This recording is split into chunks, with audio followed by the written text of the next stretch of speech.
The 7th and 8th dynasties at Memphis, the 7th and 8th dynasties are often overlooked because very little is known about the rulers of these two periods. Manetho, historian and priest from the Ptolemaic era, describes 70 kings who ruled for 70 days.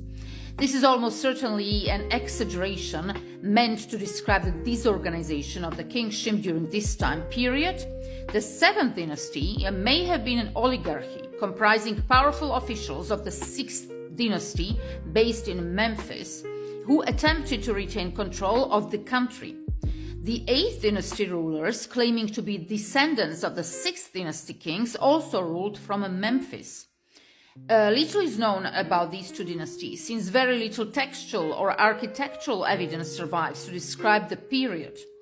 However, a few artifacts have been found, including scarabs that have been attributed to King Neferkara II of the 7th dynasty, as well as green jasper, cylinder of Syrian influence, which has been credited to the 8th dynasty.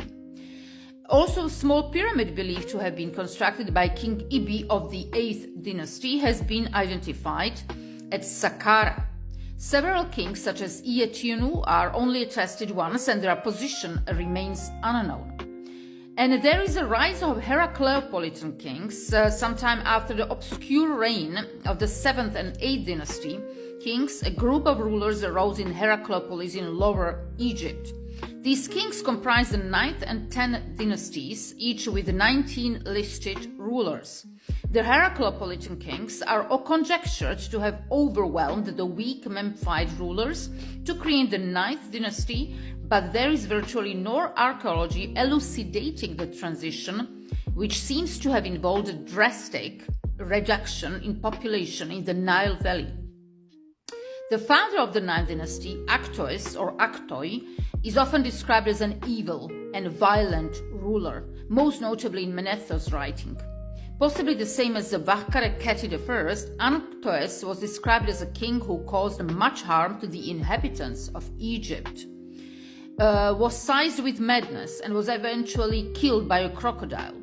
This may have been a fanciful tale, but Vahkara is listed as a king in the Turin canon. Kheti I was succeeded by Kheti II, also known as Meribre.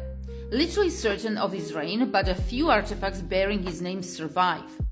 It may have been his successor, Kheti III, who would bring some degree of order to the Delta, though the power and influence of these 9th dynasty kings was seemingly insignificant compared to the Old Kingdom pharaohs.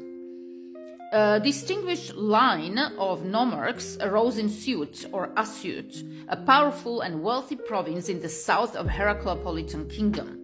These warrior princes maintain a close relationship with the kings of Heracleopolitan royal household, as evidenced by the inscriptions in their tombs. These inscriptions provide a glimpse at the political situation that was present during their reigns.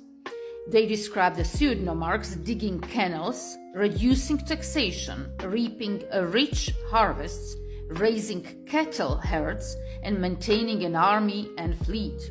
The Siut province acted as a buffer state between the northern and southern rulers, and the Siut princes would bear the brunt of the attacks from the Theban kings.